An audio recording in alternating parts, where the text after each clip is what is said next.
Hello, everybody, and welcome to another edition of HawkBlogger Mornings. I am Brian Nemhauser. I'm coming to you from the lovely Hood Canal, Hood Sport area, and my last morning here, I actually have to do this show, pack up, clean up the cabin, and get out of here. So, going to probably be a little bit of an abbreviated version this morning. Hopefully, you can hear me okay. Let me know if there's any audio problems or if there's any other issues. Appreciate you all joining me. I did forget to promote the show on um, Twitter. So let me go ahead and send a quick message there, and then we will get into it. Good morning, everybody. Hope you're enjoying your week so far as we hit this middle of the week Wednesday. And this is your first of two HawkBlogger shows. We've got Real Hawk Talk tonight at 6 o'clock. Looking forward to that. We'll have Dana O'Gorman and Nathan Ernst, I believe, possibly Jeff Simmons, but not sure.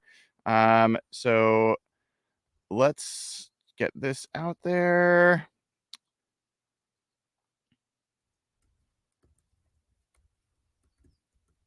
Sorry for the delay. Appreciate the patience. Okay. So, what we're doing today, and before I get into all the details, we're going to cover the needs of all the different NFC West teams. So, up until now, we've been focused on the Seahawks. We obviously continue to focus primarily on the Seahawks. And in order to really figure out what the Seahawks are doing, we will spend a lot of time on prospects that make sense for them. At the same time, people are so focused and myopic on their own teams that they forget that football is a relative sport. You can actually be a pretty crappy team, but if you're the best team relative to your competitors, you can win a lot of games and you can win a division even. So it does matter where the other teams are going, how their rosters are shifting, and what their needs might be, and how they might be addressed in this draft. So I want to take a look there. We're not going to go as deep as we go with the Seahawks, obviously, but I do want to take a little look. And I have not prepped for this. I have some awareness of what these teams have done, but we're going to go through this together, real time, kind of look through the teams. Feel free to add your thoughts as we go along and chat. Any insights you have or moves that I might have missed or needs that I'm not paying attention to, would love to have your feedback there. Chat is open. Also, if you have not already, it's a great time to join as a YouTube member. You should see the link pinned in the channel, in the chat, as well as see it in the description of the video, so you can find it there. You're going to hear some traffic noise because I'm doing this outside. Hopefully it's not too bad, but there are some big trucks driving by. As far as a couple membership pieces for YouTube, one, we've got a question from one of our YouTube members and one of our club or suite level members. So those folks are going to get especially my attention and focus. Michael Fawcett has a question here. He says, Brian, good morning. Will you be live streaming the draft? Absolutely, Michael. Absolutely. That's one of my favorite things to do each year. We will definitely live stream the draft. I don't know if we will do as much of the draft as we did last year. I mean, I was pretty much live for the entire draft. That was a lot.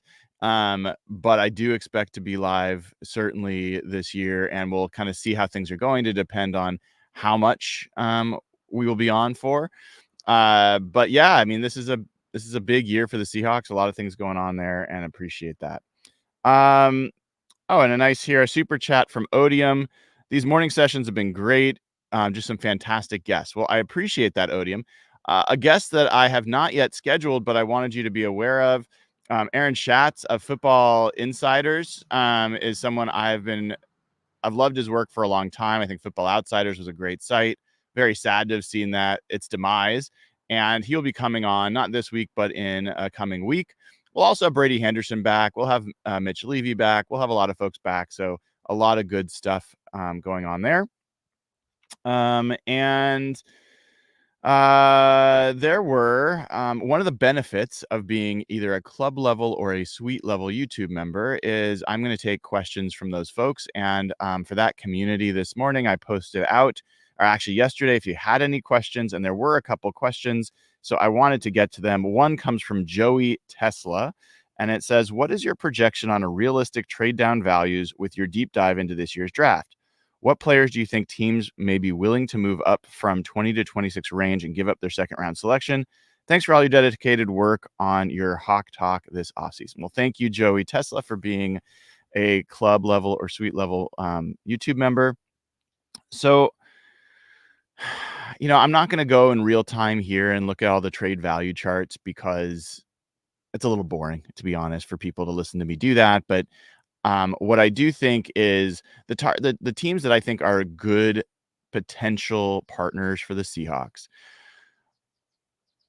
If the Rams were a team that weren't in the division, I would think that might be a possibility. They could be interested in Byron Murphy. They could be interested in a quarterback at 16 and want to move up 3 spots. It wouldn't cost them as much. If they did that, that wouldn't likely cost them a second round pick.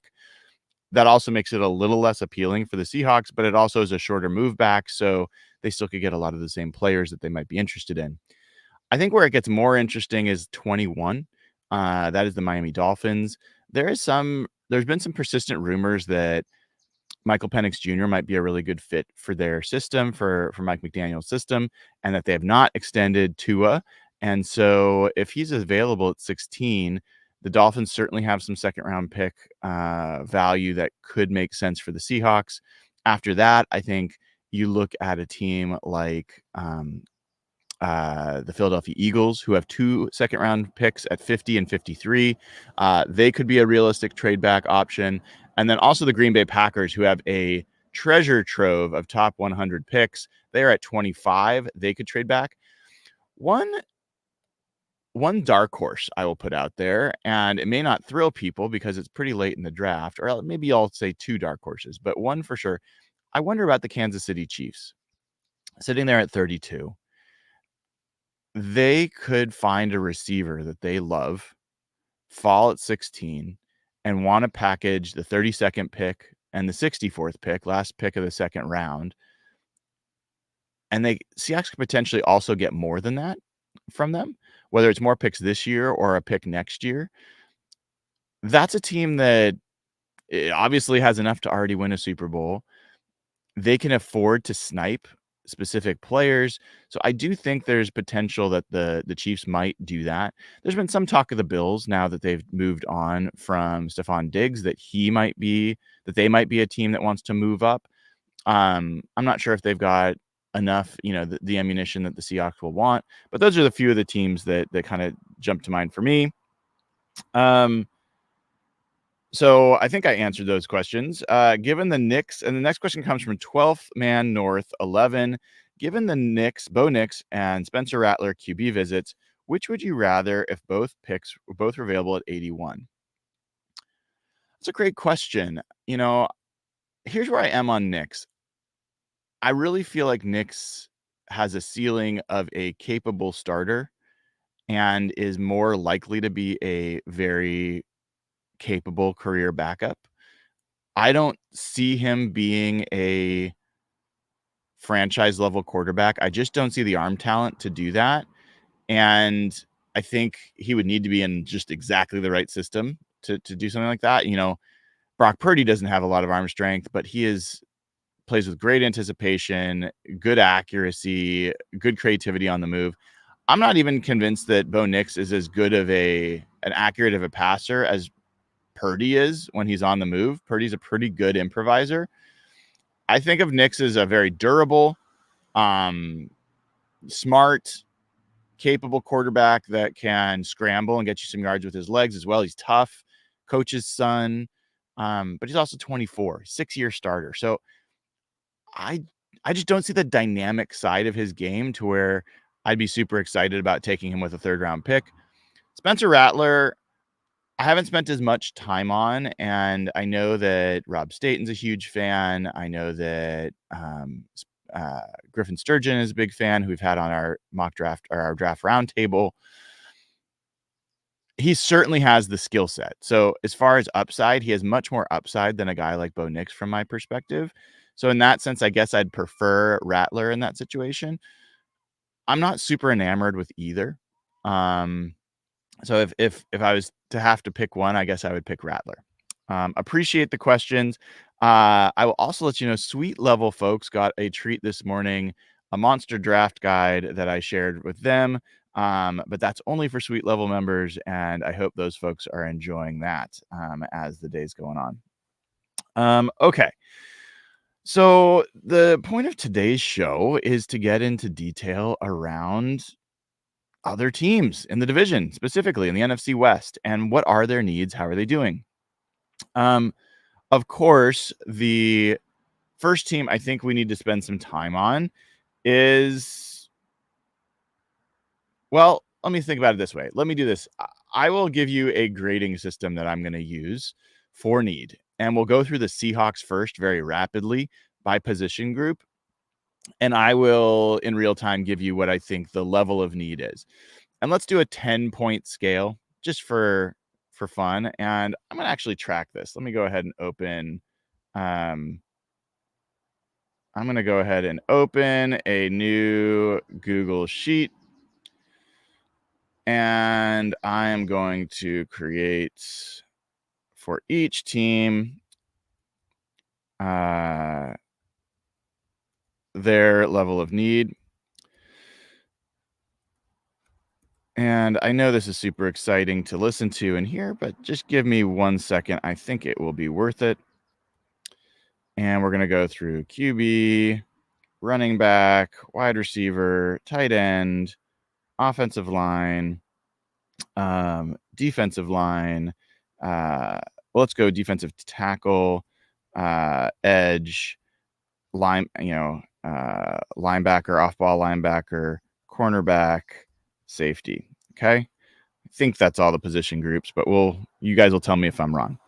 So for Seattle, on a scale of 1 to 10, 10 being massive need, absolutely need to address, 1 being not a need at all. And I'm evaluating these not just on the players, but on the contracts and age and a bunch of other, injury, all those kind of factors. So for QB, the Seahawks need, I would place at like a 6. You could say is higher than that because they don't really have their clear franchise quarterback beyond this year. Sam Howell could be that guy. Brady Henderson, if you kind of made him make a decision, he said it would probably be Sam Howell. I do think that the Seahawks need to draft a quarterback. I've been clear about that. I don't think they should just assume that one of the 2 guys on the roster is that guy. But I don't think I could make the case that this is a really clear must address. Sam Howell, to some extent, before that move, I would have said this was like a 9. But after that move, it drops it to a 6. Okay. Running back to me is a 1. Kenneth Walker, Kenny McIntosh, Zach Charbonnet. It's just not a position of need. Wide receiver. Wide receiver, I'm going to say that is I'm going to put it in similar place as the quarterback. Maybe I'll put it at a 6. I could almost go to 7 because Tyler Lockett is likely gone next year. And I think that receiver is a position that is very strong in this draft, but I think it's similar to quarterback. They're okay this year. Next year, it becomes a bigger question mark. Tight end, I'm going to say the Seahawks are a 8. I think they've got, obviously, they just signed Noah Fant, and they've got Pharaoh Brown, but they don't have much after that. And I think that they need to add more at tight end. I'm going to drop that down to a 7 with Fant there as their clear starter. But I think that, they need to come out of this draft with somebody there. Offensive line, I'm just doing this overall, not tackle and guard, but offensive line overall for the Seahawks is a 9. I could make that. Let's go ahead and make that a 10. It's a pretty clear need for the Seahawks, mostly on the interior, but they have they're pretty massive gaps as it stands right now. Defensive tackle for the Seahawks, I would put that at a 7. Jaron Reed's contract's up after this year. I don't think that other than Leonard Williams, they have any real difference makers on the inside. For the edge, we're going to say that's a 4. I could put that higher, but they've got a number of young players that they've invested in. I could see them definitely. I would be excited for them to get an edge, but it's not a strong need, at least relative to their other position groups. Linebacker, this is off-ball linebacker is like an 8 because there's nobody on this roster after this year. Cornerback is, I would say, is like a 3. A lot of young players there, although Trey Brown will be a free agent after this year. Safety for me is roughly like a 7. I don't think that they've got a long-term starter at that position, so I think that's a pretty big need.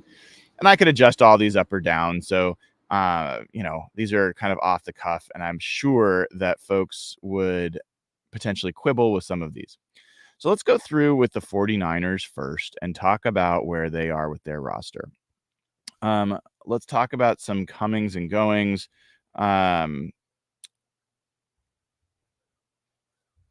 Apologies. I had their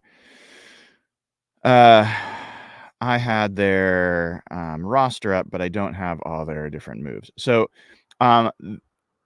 let me see if I can find the right list here that I wanted that had who has left.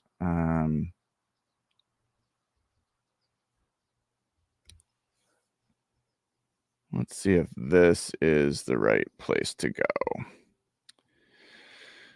So we know the big one is Arik Armstead is gone. He left due to salary cap. This is such a crappy site. Gosh, why can't anyone just make a site with very simple, non-annoying lists here? Okay, this might be the right place. All right. Eric Armstead, gone. Linebacker Oren Burks, gone. Sam Darnold, backup quarterback, gone. Clelin Ferrell, defensive end, gone. Randy Gregory, defensive end, gone. Sebastian Joseph Day, defensive tackle, gone. I don't even know he was on the team. Javon Kinlaw, defensive tackle, gone. Ray McLeod, wide receiver, gone. Cornerback Isaiah Oliver, I believe he was their nickel, but gone. Tackle Matt Pryor, gone. Logan Ryan, safety, gone. Tight end Charlie Warner, gone. And Chase Young, defensive end, gone. Now let me just check quickly. I want to check snap counts. And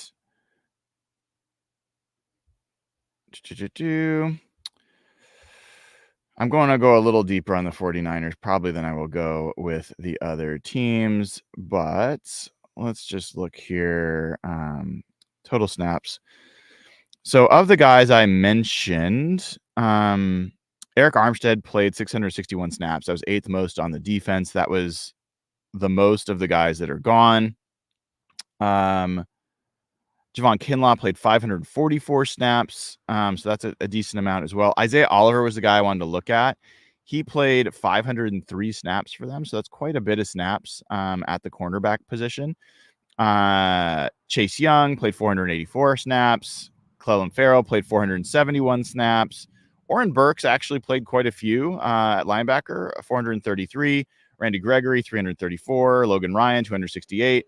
So these guys, some of these guys played a decent amount of snaps. Isaiah Oliver, the cornerback, I thought he was their nickel, and he was. He was their slot cornerback, and I believe largely was their top nickel cornerback.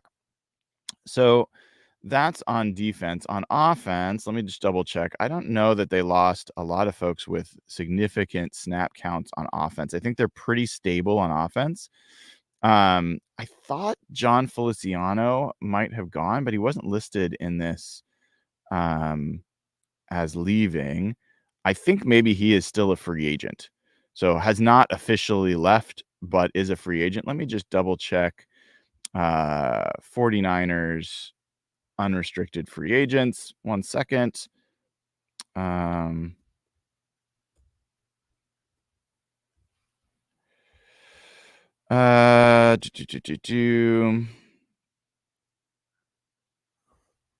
see if this is going to be annoying or not. God, this is awful. Okay. Has Tayshaun Gibson re-signed with them? He is not. John Feliciano did re-sign with them. Okay. So John Feliciano did re-sign. Tayshaun Gibson. Yeah, so Tayshaun Gibson has not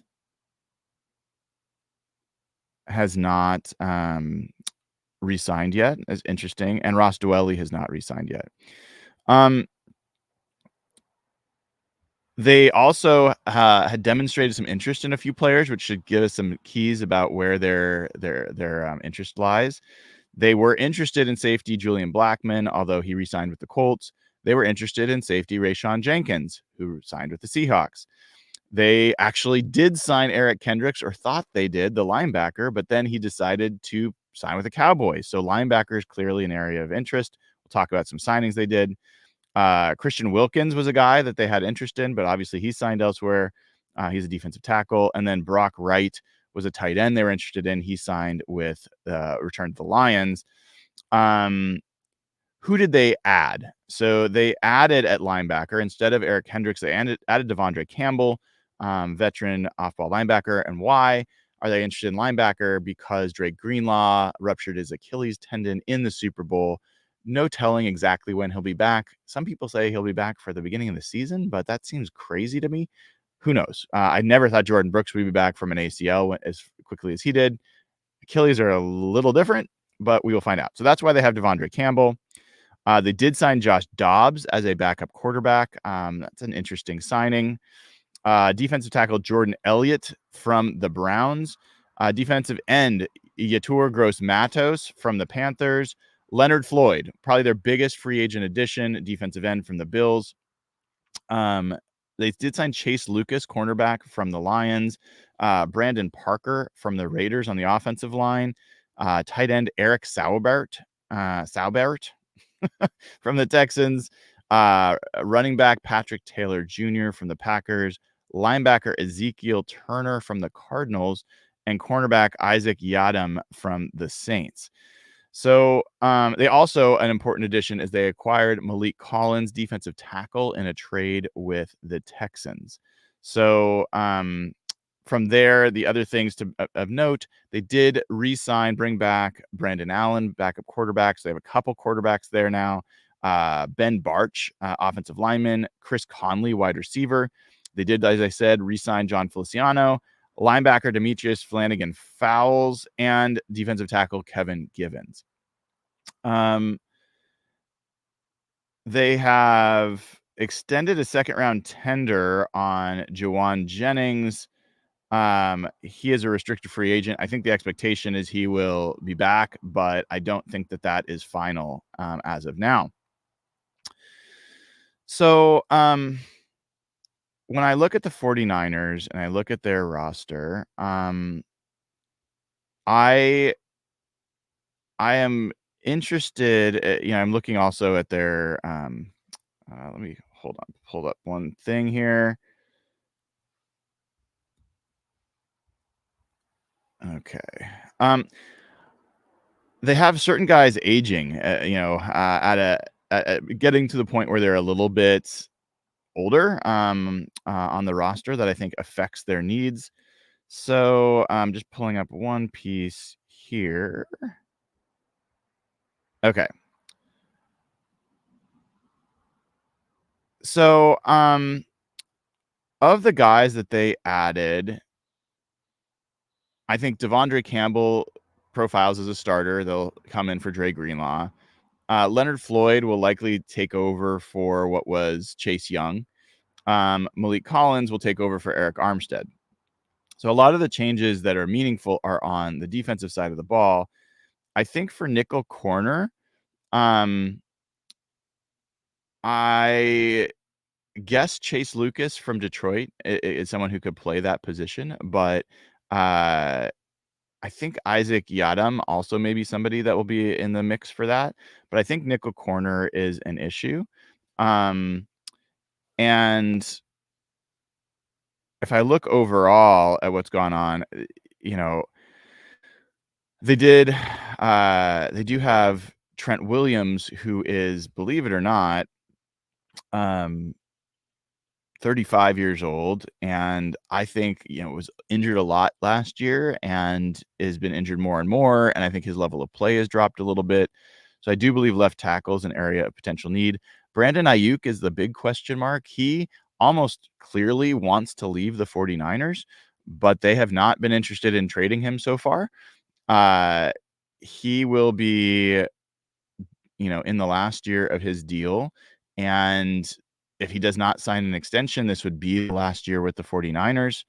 Let me just double check that, make sure I've got that right.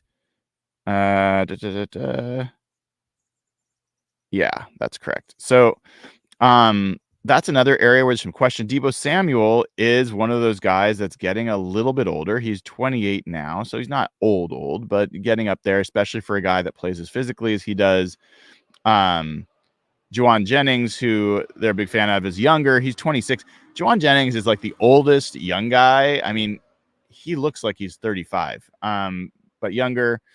On the offensive line, Aaron Banks is youngish. Jake Brendel is 31, a little bit older, but certainly plenty young. John Feliciano, who is their likely starter, is 32. And then Colton McKivitz, I think, is on the younger side. Yes, he's 27. So their offensive line is a mix there of kind of some older and younger guys. Tight end George Kittle, he's 30, so he's starting to get up there a little bit. He's been a great athlete, but he also has had some injury issues come up at time. Obviously, Brock Purdy's young. There's a question. Different people will say different things about whether there's needs there. But it's certainly not going to be from an aging out for Brock Purdy. Can you believe Christian McCaffrey is only 27? That seems wild to me. I would think he's older by now. Kyle Juszczyk, obviously at fullback, is older. He's 32, but he did come back. He restructured his deal. From there's not really a lot of other guys that I'd call out as, aging. You could say Javon Hargrave at 31, but he's still, they could potentially get out of his deal sooner rather than later. But I think that he's someone that he'll be around. Leonard Floyd is 31. He again is another guy that looks like he's 10 years older than he actually is. Fred Warner is 27, so certainly well, in his situation. And then at safety, interesting there, like Talanoa Hufanga was injured last year, missed a lot of the year. I hate to say it, one of my favorite players in the 49ers. They have a lot of guys that I actually really would love to have on my team. Plays with his hair on fire, just a huge hitter, playmaker, young player. That was one of his first few years. Travarius Ward, young player, I thought had his best year as a corner last year. But at safety, Hufanga and Jair Brown, who was a rookie last year, they've got a very young safety duo, and I think they're in decent shape at safety. We'll see what happens with Tayshaun Gibson, but they don't have a lot of depth behind. So a little, they're either going to just roll with what they've got, or they're going to need to get safety. At cornerback, I mean, Ambry Thomas is a guy who, I think was okay, but not great. Diamondor Lenore is also a guy that has just been okay, not great. These are young players, but they haven't been great. I think cornerback's an area of need for them. So I think safety, like secondary in general, is an area that's young for this team, but it might be an area that they want to keep adding to. The defensive line is a little bit older. Malik Collins is 29, Javon Hargrave 31, Leonard Floyd 31. I think you could argue they could use a little bit of additional depth there, but for now, I mean, it's pretty strong. Linebacker, that's a place where there's some question mark. And if I look at where they are, let's look in 2025. Who's under contract or who's going there? they still have most of their players under contract for 2025. I gotta change this because it's just awful. Excuse me. Pulling it back up. All right. So,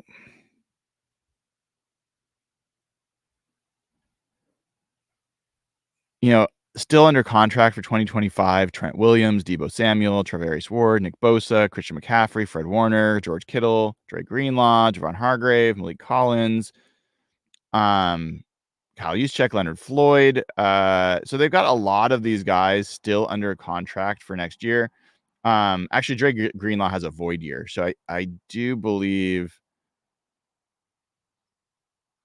Yeah, so this is actually Dre Greenlaw's last year under contract before the void years kick in. So that's something to pay attention to.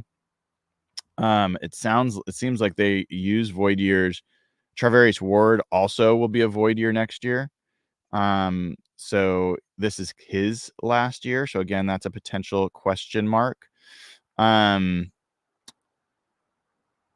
Campbell. So linebacker, I think, is an area to watch for them.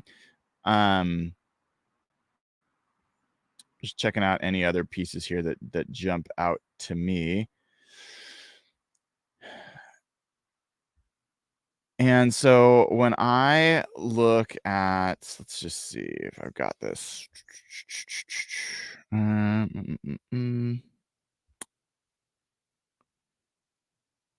Yeah. So if we go through and we go for the 49ers, I think quarterback's one where some people would say that's still a need. I think Brock Purdy was great last year, and I understand Seahawks fans would like that to not be a true statement, but I think it is. And so for me, the need here is pretty low. They've got a couple decent backups to play with. So I would put this at like a 3 for me. Running back, they've got Christian McCaffrey. They also have Deebo Samuel, who's played at that position, Elijah Mitchell, Jordan Mason. So for me, running back is a 1. They don't need anything at running back. Wide receivers, where it gets a little interesting with Brandon Ayuk and his contract situation. Deebo Samuel with his age and injury history. And then you really are down to Juwan Jennings. So if they don't sign Brandon Ayuk, if they trade him away, I mean, I feel like this is like an 8 for them. I personally think that Deebo Samuel he gets injured, and I think he's going to continue to get injured. And as he ages, it's just going to happen more often. So I think this is a pretty big area of need that could cave on the roster. And it happens to be a really strong year for receiver. So wouldn't be surprised if the 49ers use their first pick on receiver. Tight end is an interesting one. You've got obviously George Kittle, who's one of the best. After that, it's weak. You're talking about guys like Braden Willis and Cameron Latu, and like they just don't have guys. And Ross Dwelley played a decent amount of snaps for them last year. I'm just double checking on that.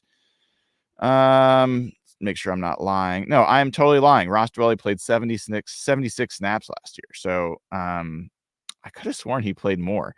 Charlie Warner played 349 snaps. So that played more. He's not on the roster. So they did lose a little bit there. So tight end is probably like a 7 for them. It is a need. Offensive line, for me, this is the big question. Trent Williams, I really believe we're on retirement watch. It could be any year now. I think if they had won the Super Bowl, I wouldn't have been surprised if he retired after last season. I think without that, imagine them not getting to the Super Bowl this coming season, or maybe some kind of fall off year. I just think we're at the point where he's going to start making decisions. He definitely had a little bit of a fall in his level of play, and he got injured. Missed a decent number of games this season. So I think that for offensive line, Colton McKivitz is no great shakes.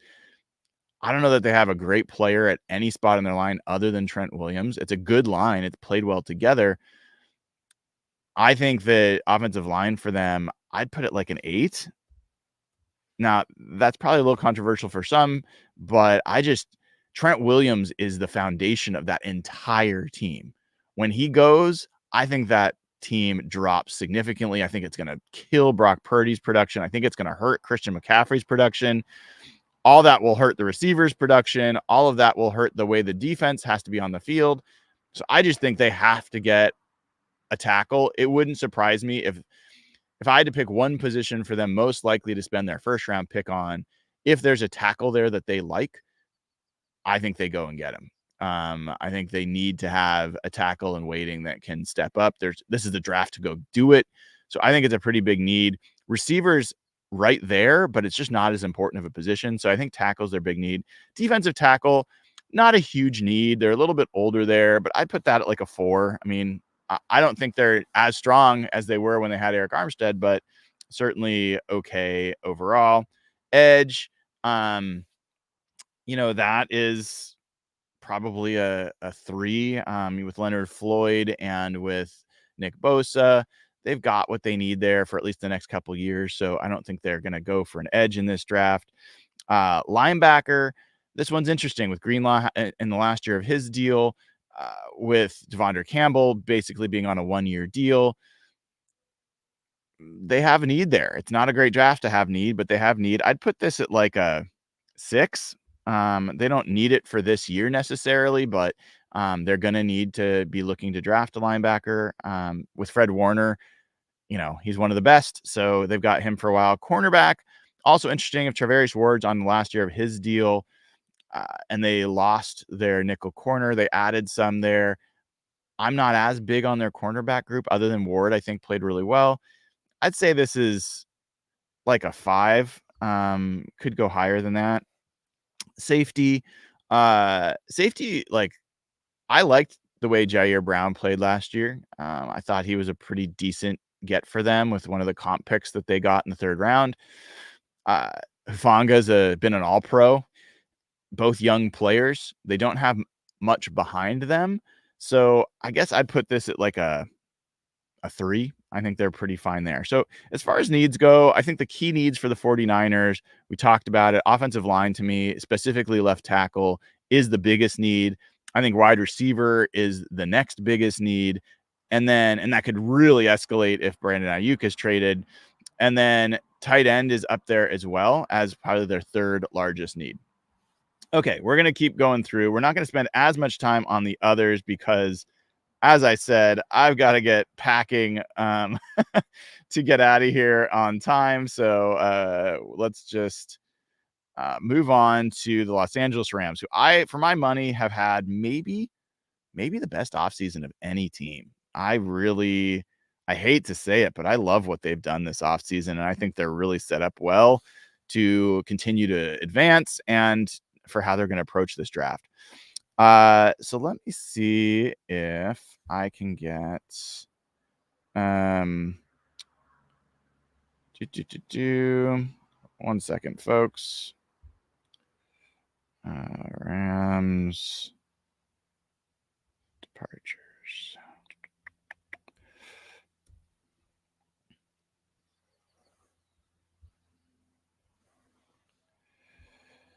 Okay.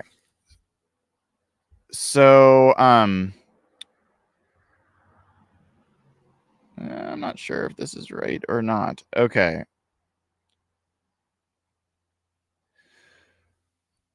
So some guys that left: Carson Wentz left, Jonah Williams left, Tremaine Ankrum went to the Seahawks. What a huge get we got there. Jordan Fuller, safety, left. Coleman Shelton, center, left. Brian Allen, also center, left. Okay. Who did they sign?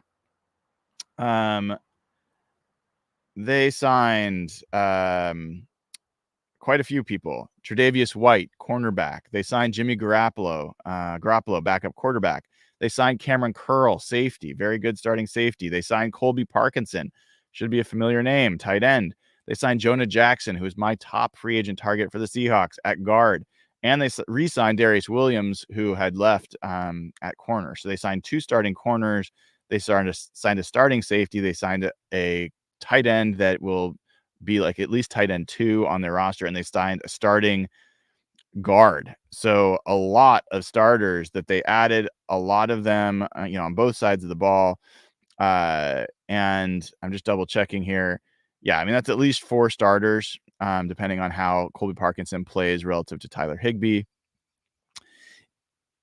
If you look at their roster, wide receiver, Demarcus Robinson, signed with them, or they got Demarcus Robinson, Puka Nacua, obviously great, and Cooper Kupp. 2 of the best, so they're pretty strong there. They got Ben Skoranek as a backup, Tutu Atwell, who really stepped forward last year. Let me just double check something real quick. Demarcus Robinson. Okay. Wide receiver, not a big need. Offensive line, they've got Alaric Jackson, and let me just double check something here.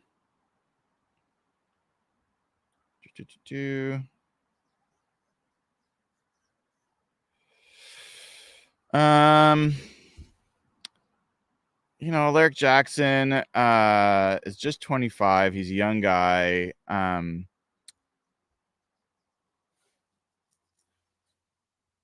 I think they could stand to upgrade that position. I'm not sure how they feel there. They've got Joe Noteboom as a backup. Jonah Jackson, we talked about, big fan. Steve Avila will move to center in his second year. He was a strong rookie. Kevin Dotson was one of the top guard free agents. They re-signed him, so they're really strong at guard.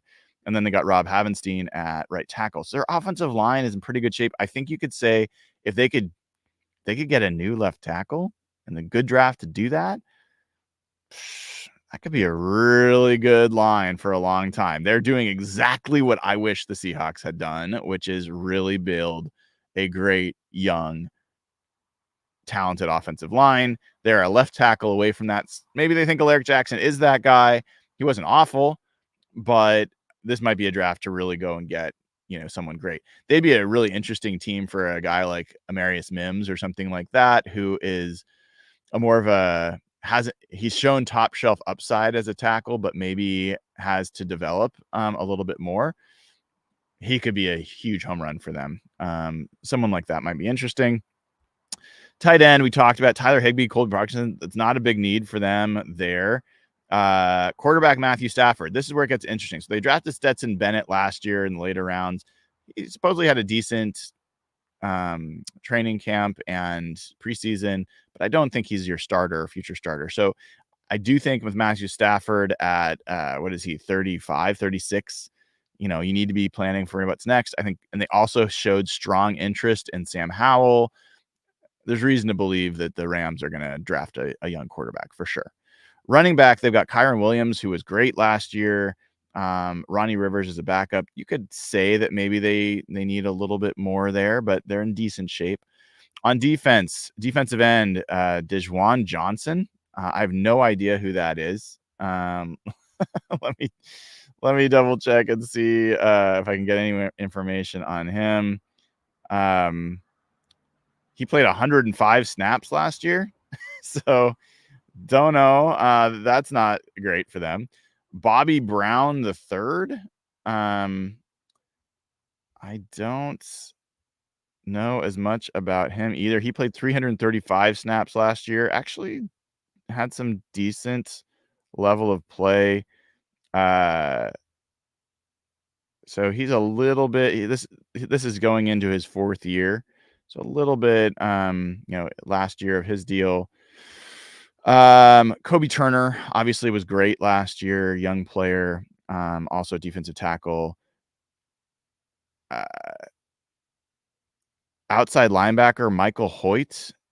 Other outside linebacker Byron Young, who was obviously great last year. Inside linebackers Christian Rosaboom and Ernest Jones. Ernest Jones is a quality player.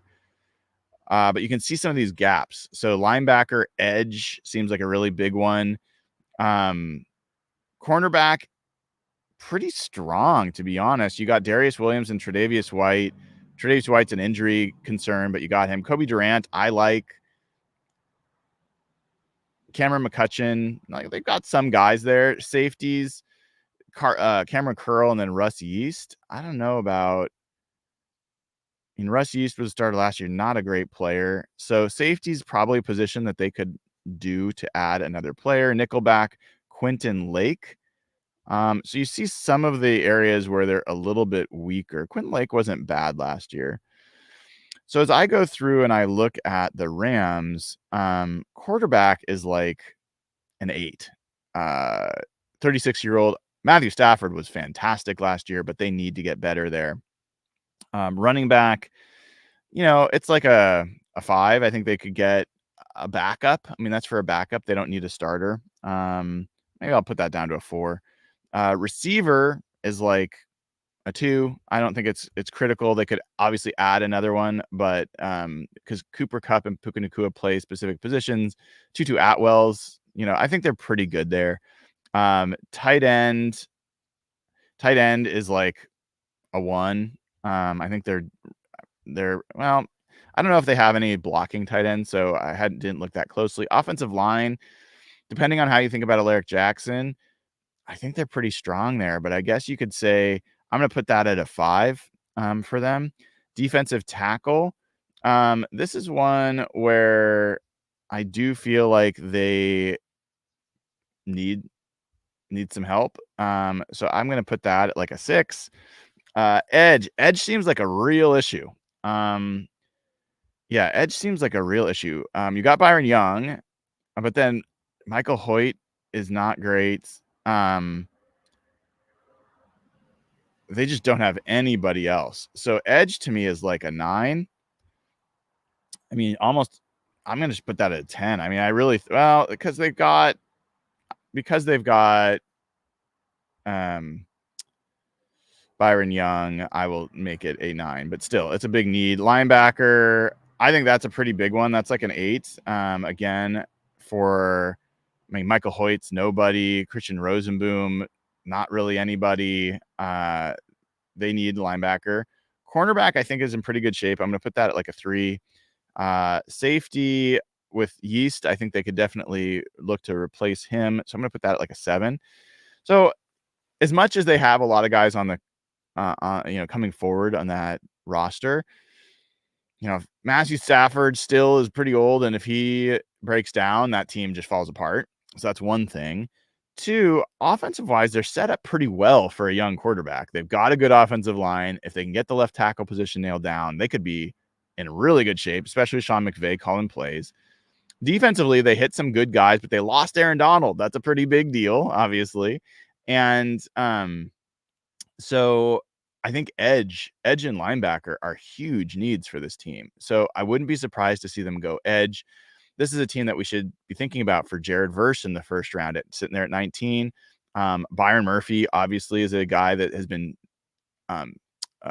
linked to the Rams, partially because he has a little bit of a similar body type to Aaron Donald. I don't think they're the same players, obviously. I don't know that defensive tackle is as big of a need as that. I mean, I do think it's important for them and would obviously be a big deal, but I think edge for them is a bigger need. I think linebacker is a bigger need. But yeah, defensive tackle is one as well. So they've got a few areas on defense. Safety is another one that I mentioned. So keep an eye out for that. Okay. Let me just double check. I have not been able to look at chat, so apologies. I only have so many windows I can hold open here while I'm doing this on my laptop. All right, so let's do the last team. Let's do the Arizona Cardinals. Arizona Cardinals.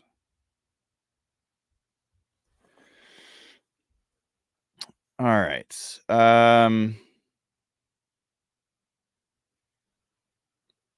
Let's see if this works. Okay, this kind of helps. All right. So departures. They lost Marquise Brown, wide receiver, to the Chiefs. That was a big deal. They lost Zeke Turner, linebacker. They lost Rondale Moore, wide receiver.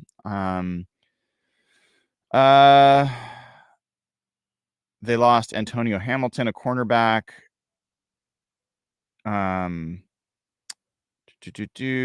They lost Lecky Fotu, an interior defensive lineman, to the Jets. That's it.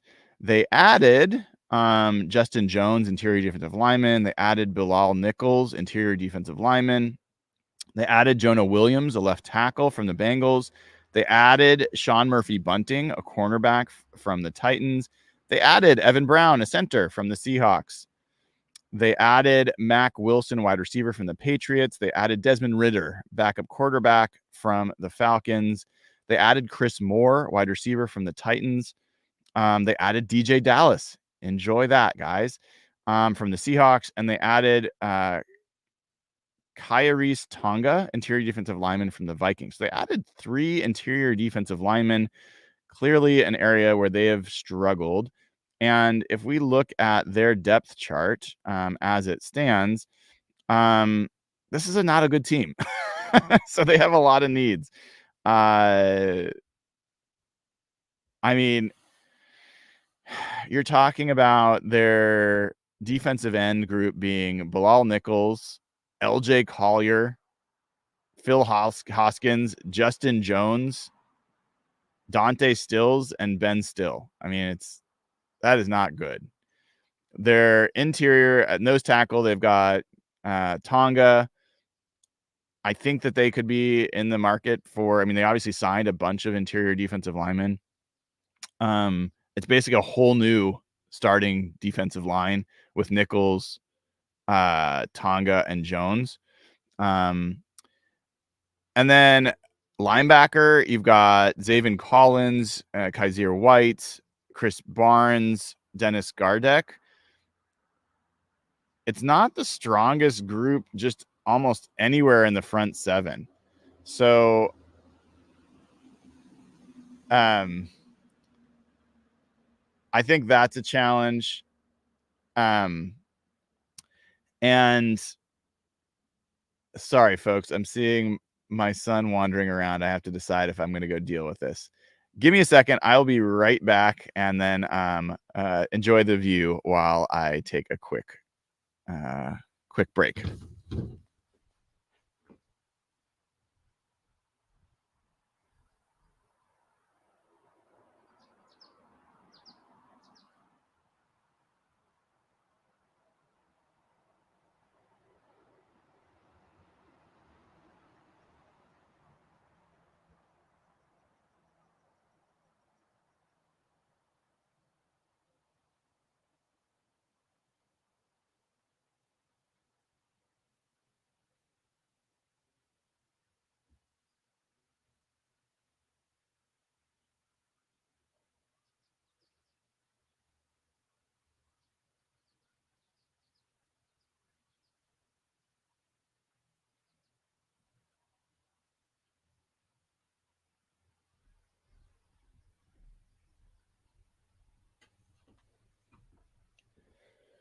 Apologies, folks. Just gonna have to wrap this up pretty quick. I'm running out of time. So Arizona, what I'll just say is quarterback wise, I'm not a believer in Kyler Murray. They have to be at this point. I think it's a need. They're not going to draft there. Running back with James Conner. James Conner is, I think, a quality player. He's 28 years old. I'm not sure how long he's going to be able to perform at his level with the way he runs. Behind him, it's pretty thin at running back. So I think that's a need. Tight end, Trey McBride's a decent tight end. I think they're a little thin behind that. Wide receiver, Michael Wilson was a good rookie. He was a good addition. Chris Moore from Tennessee. He's 30 years old. He's just not a guy that I think they're going to build around. They don't really have their second wide receiver. Greg Dortch is an okay receiver, but there's just not a lot of star power. So receiver, no surprise. Everyone's mocking Marvin Harrison Jr. to them at 4. clearly a need. Offensive line, also a pretty big need. Paris Johnson was their top pick last year at right tackle, played some left tackle. Jonah Williams, they signed from Cincinnati. He can obviously play, but I think they need at pretty much all the line positions on offense. So, I don't know. Will Hernandez is not a guy. He's old and not great. I just don't think that they're in good shape on the line. So that's a pretty big need. If you go to defense, I mean, there's really like Budda Baker's a great guy, but he's not going to be there long. Outside of that, Jalen Thompson's a good safety. I think you could make the case that they need. I thought Garrett Williams was a decent corner last year. They pretty much need everywhere. I think the only places that I'd say that they don't need, if I can summarize, they won't draft quarterback. They're not desperate at running back, but they're a little thin there. When James Conner went down last year, their team was night and day difference. I think that's pretty much it. Like, I look at that team, even if I just look at grading last year, I mean, James Conner was, by PFF grades, was their best player on offense. They did give Michael Carter a decent grade as a backup. He only had 82 snaps, but take that for what it's worth. Trey McBride's a decent tight end, as I said. I mean, defensively, yeah, there's just nothing great. So like, the Cardinals have needs pretty much everywhere. And as I go through this, I think that the 49ers are in really strong shape. The roster's in a really good position, but they also have needs that other people may not see. And when they hit, it's going to hit hard and their level of play could really drop. So I think left tackle, that's the biggest thing to watch out for. Even if they add another great wide receiver, that's less of a concern for me as a rival as if they added a guy that can really play left tackle. That's the way for this team to extend their window, is to find another great tackle. I think that's their number one priority going into this draft. If I am the 49ers, I also think linebackers an issue. Dre Greenlaw was a big deal for them. They do have Devondre Campbell this year, but I think there's a question beyond that, so especially beyond this year. The Rams have more questions on defense than I realized before I kind of did this. I think the Aaron Donald departure is obviously huge, but they're really thin at edge. I didn't realize how thin they were. And they also are, thin at linebacker, and they're thin at safety. So I thought they were more complete. They're pretty darn complete on offense. They really are. And so the Rams are one to watch, and an interesting one there. And the Seahawks are kind of in the middle where they have been stuck for a little while. So I want to just say, as I wrap up here, please give the show a like, click subscribe, go to patreon.com/HawkBlogger, sign up, get access to the Slack channel where you can ask questions that we will answer tonight. So there will be a thread posted and you'll be able to ask us questions. And join as a YouTube member. You can do that in chat. You should see the YouTube, the link in the chat as well as in the description. Join, support the show, support what we're doing here. I appreciate it. I hope you all have a great rest of your day. This has been another episode of HawkBlogger Mornings. Take care.